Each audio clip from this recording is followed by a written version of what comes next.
Time for rock news on 101.1 WJRR, Orlando's rock station. Let's check in with Lynch and Taco and see which rockers are making the headlines for all the right and wrong reasons.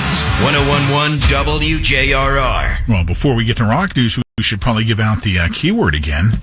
If you want to try to win that trip to Vegas, final week for these giveaways. Fly away for you and a guest plus $1,000 to go to the iHeartRadio Music Festival. You need to text the word festival to 200, and standard data and message rates may apply in this nationwide contest. When you text festival, FESTIVAL to 200. I was multitasking again. Guilty. You are. I know. Today it's just, God, man.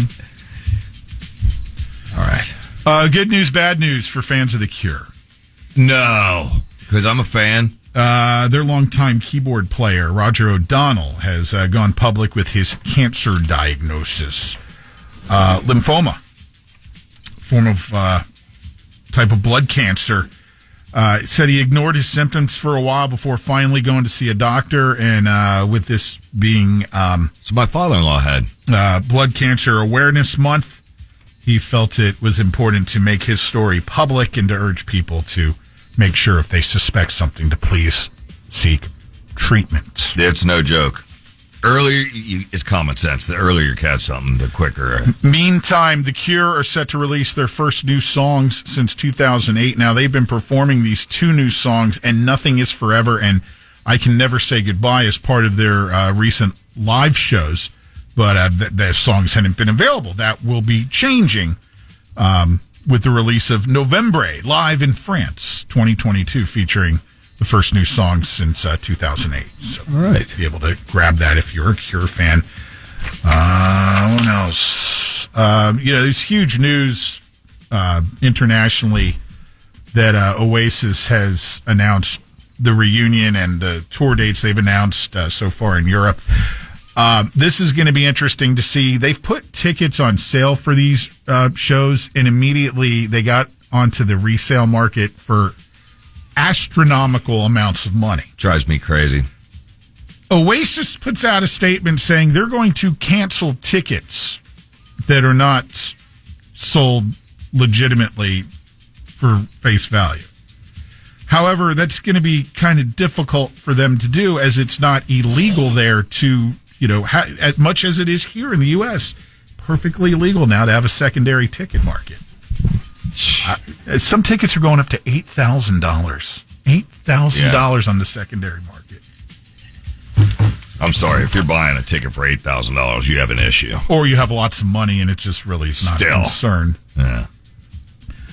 Kerry King from Slayer, who obviously is out with his own project and band, touring relentlessly. He was recently through here in Central Florida a couple times, both Rockville and here in Orlando. Mm-hmm. Says that, Slayer has these upcoming reunion shows, a couple of them on the books, that he's not against seeing more of these here and there. There's not going to be any, new album. There's not going to be any full-blown tour, but he certainly is more than open to doing these occasional Slayer shows. Good. So, hey, if you weren't lucky enough to be able to go to one of these that's already been announced, maybe we will be at some point. Maybe. Come on.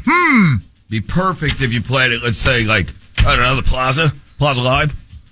I think it would be something more like a rock perhaps. Yeah, I didn't know. I didn't know, maybe there, or like a Hard Rock Live. I'm not your tour manager.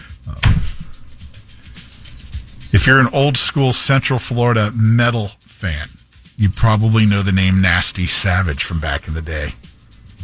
Nasty Ronnie. Oh God, dude, this dude, he would smash TV sets over his head during the shows. And this is I've seen it several times with my own two eyes. This is when they had tube TV sets. Yeah, exactly. Nasty Savage. I think it was like 1983. They're from Brandon. And they actually really in that scene in the middle 80s just were right up there. Well, now they're putting out a new album called Jeopardy Room.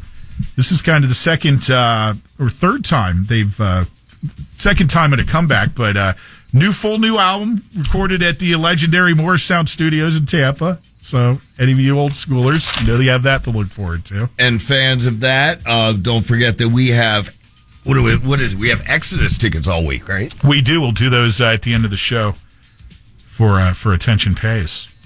David Gilmour of Pink Floyd, his new solo album, first one in quite some time, coming out on Friday. It's called Luck and Strange. If you're picking that up and you still like to read the liner notes and credits and stuff, you might see a familiar name there. One of Gilmour's old Pink Floyd bandmates, Richard Wright, who passed away back in 2008.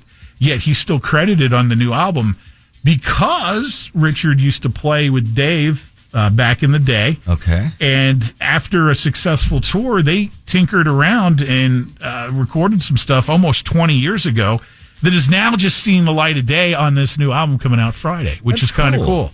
Yeah. Kind of cool. So, the historic venue where Iron Maiden first kind of performed live and started really taking off in London, Cart and Horses, is up for an emergency sale.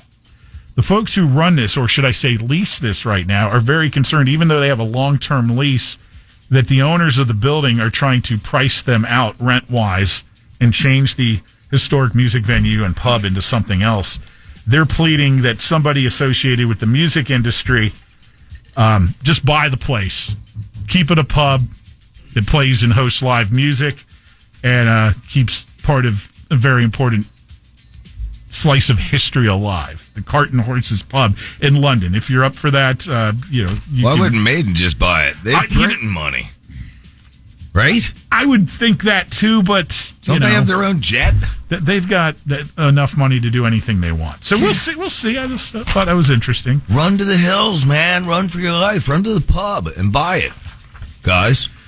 A couple of familiar faces showing up in some movies. The Reagan movie that opened on Friday, if you saw that, you might have spotted Scott Stapp portraying Frank Sinatra, singing in a scene that was depicted to be at the Ambassador Hotel's Coconut Grove Club in Hollywood at a fundraiser in 1970 for Ronald Reagan's second California gubernatorial campaign. So Scott Stapp pops up in that movie. And then there's James Hetfield, who will be playing a lawman in the Western thriller The Thicket that will be coming out. So Scott Stapp's playing who? He portrayed and sings Frank Sinatra as the irony, yes, of Mark Tremonti and all the Sinatra stuff. Yes. Yeah, I know. I know. I mean, I understand Scott probably looks a little more like him than Tremonti, but... So anyway, there's that. And just for... comedic and common sense here.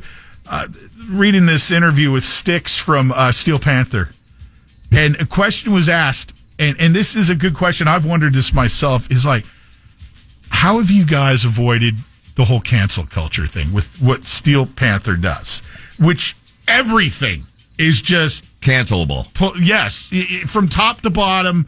And he basically said, he goes, first off, he goes, most of the people who come to our shows know what we're about. They know what the gimmick is. Yeah. And so the second part is we've really kind of protected ourselves because we own our record company. We run anything. We run everything. We are the merchandise company, and we are truly do-it-yourself. So if any group wants to protest or threaten us, they're just threatening us. We run the whole thing. Screw you.